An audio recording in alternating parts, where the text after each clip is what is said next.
Ladies and gentlemen, UFC 319 could not come any sooner, and I'm here to give you my final thoughts on this matchup and how I think it will go down. Oh, boy, am I excited. It's been a minute since I last uploaded. I do apologize for that. Enough said. Damn, these people are not letting me make my video in peace. Enough said, let's get straight into it.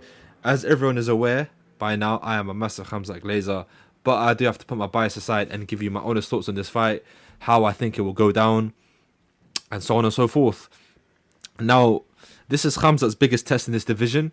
There is no other opponent that will be presenting a bigger threat to Khamzat than there is in Dricus du Plessis. I think this man from South Africa is the most awkward and most well-rounded fighter Khamzat could possibly face.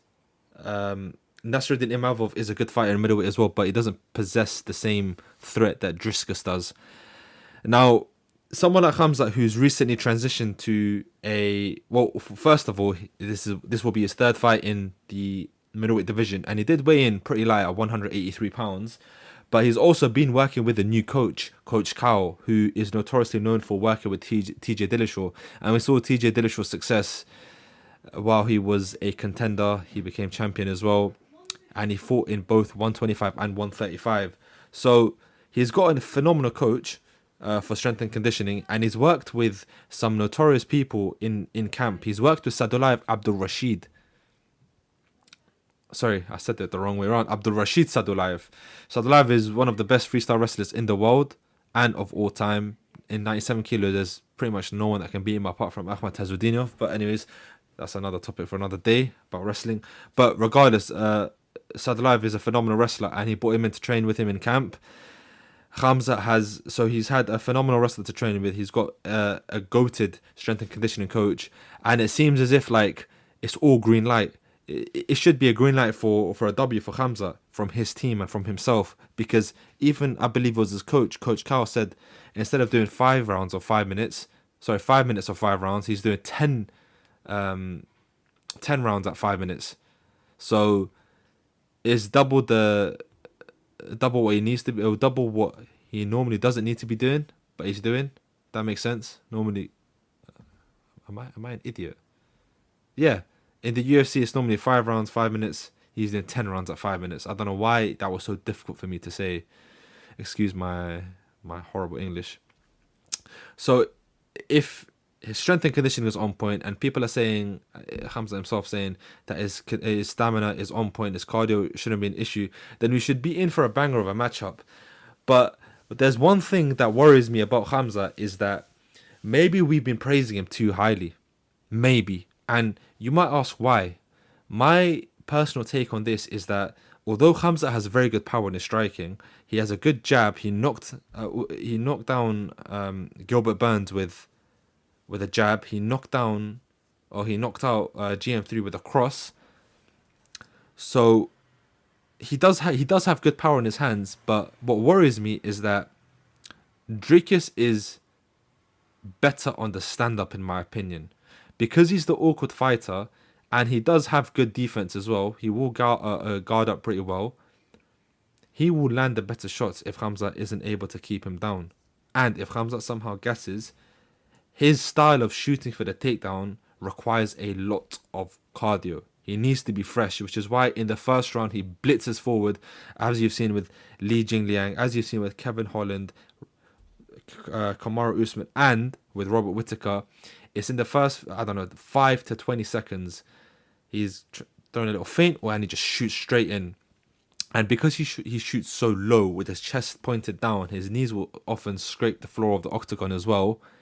It's extremely, extremely difficult for the opponent to defend, because they don't know if he's trying to land a strike on the head or he's actually shooting for the takedown. Because some people would just say, why don't you just jump over him? It's not how it works, because you're not sure what strike is going to land. He does it too quick. Aside from the first round where he shoots extremely aggressively, I'm not sure. I know his wrestling is at a pretty good level. He was Swedish champion a couple of years back in 2017, I believe. He doesn't really have the chain wrestling that someone like Khabib or Islam Makhachev do. So, and again, this is all ifs, buts and maybes, if he doesn't get that takedown on Dricus, if Dricus somehow sprawls Or if Dricus does get taken down and he gets back up again, and Khamzat's expended most of his energy, then what?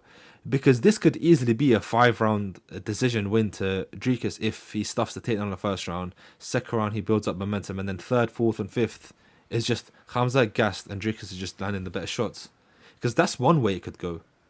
And the other way it could go is Khamzat could just blitz forward, as I just mentioned now. He blitzes forward, he overwhelms Dricus with his power, because bear in mind, they're both big middleweights. This will be Khamzat's biggest fighter he'll be facing as well, and I think this is Dricus' biggest fighter he'll also be facing too in his career. Sean Strickland's a big middleweight. Israel Adesanya is pretty middle-sized. He's pretty average for the weight class, but he's not a wrestler, so I'm not going to talk about him too much. And Khamzat actually matches Dricus when it comes to strength and size. Maybe Khamzat could be favoured in strength. You never know. So if Khamzat just blitzes forward and he does what he normally does to his previous opponents, and he gets a single leg or he gets a double leg, and he works his way up the back, and he just takes him down. He just lands a couple shots, ground and pound every time. He how Khamzat always gets his hooks in with his legs, with his feet. He'll hook his feet into the opponent's legs, so that way they don't get out easily. If Khamzat can do that, and he just lands a couple shots to the head and to the body, Dricus will eventually just give him the neck. It's only a matter of time. The same way Robert gave up the chin, then Dricus will probably do the same too. Because if you're overpowered, then you're in an uncomfortable position. You're just looking for a place to breathe. And if you're looking for a place to breathe, 5 minutes is a really, really long time. Now, let's say you get taken down 45 seconds in. You've still got 4 minutes and 15 seconds to survive. And in those 4 minutes, you're going to be gasping for air. I know Dricus has missed the Driscus, South Africa. He has phenomenal cardio. But even, having great cardio, being under the pressure of Khamzat Chimaev and just taking shots and him looking for submissions and you mentally being fatigued because you don't know what he's going to do next, is going to be frightening. And you're going to start gassing and you need space to breathe. So when you give him that opening whilst you're breathing as an opponent, Khamzat's going to lock up the dast. He's going to lock up the rear naked choke. He might even get a neck crank. And since Dricus isn't a high-level Brazilian Jiu-Jitsu specialist, he doesn't have to worry like he did against Gilbert Burns entering his guard. So Khamzat has no worries staying in mount or half guard with Dricus. So these are the two scenarios that I could play out. It's the toughest fight for me to call since I last watched Islam versus Oliveira. So Islam Makhachev versus Charles Oliveira was probably the hardest fight for me to call. As a massive enthusiast of Islam, I was genuinely worried. And so in 2.5 years, almost 3 years now, there's finally a matchup that has me as excited as that one there. Because I cannot call this fight for shit. Excuse my French. I just can't call this fight. It's really difficult for me to give you a solid prediction. Bias and who I prefer is Khamzat, and I want to lean to say he might just shock everyone, and it's an absolute dominance, and it's first round submission. I'm just gonna throw it out there. The first round submission. There, I've said it. He's gonna get it done in the first round. He's gonna blitz forward. He's gonna do whatever he can to keep Dricus on the floor, and then he's gonna look for locking up, getting his arms around Dricus' neck, whether that be a dast or rear naked choke, who knows? And he'll probably have him out there within the third minute. Probably 3 minute 45 seconds, 3 minute 50 seconds. I don't know. But that's my prediction. And I don't really see, I gave you two options, option A and option B. I don't see it going any other option. Option C just doesn't exist for me, logically. So yeah, this is how I see the fight playing out. And if anyone disagrees, please let me know down below but why you disagree. Because I don't think I said anything non-factual. I think I spoke from a good place, from a good place of knowledge. Yeah, that's enough said. Thank you guys for tuning in and watching this breakdown. Let me know again in the comments what you think. Please like this video. It helps push my content out to more people so they can watch this absolutely beautiful breakdown of mine and the future breakdowns. Please subscribe to the channel. Thank you very, very much for again for tuning in. It means a lot that I have like quite a few people watching now, even though 10 people isn't that much, but to me it is. Thanks guys, take care and enjoy the rest of your day. I can't wait for this fight to take place, man.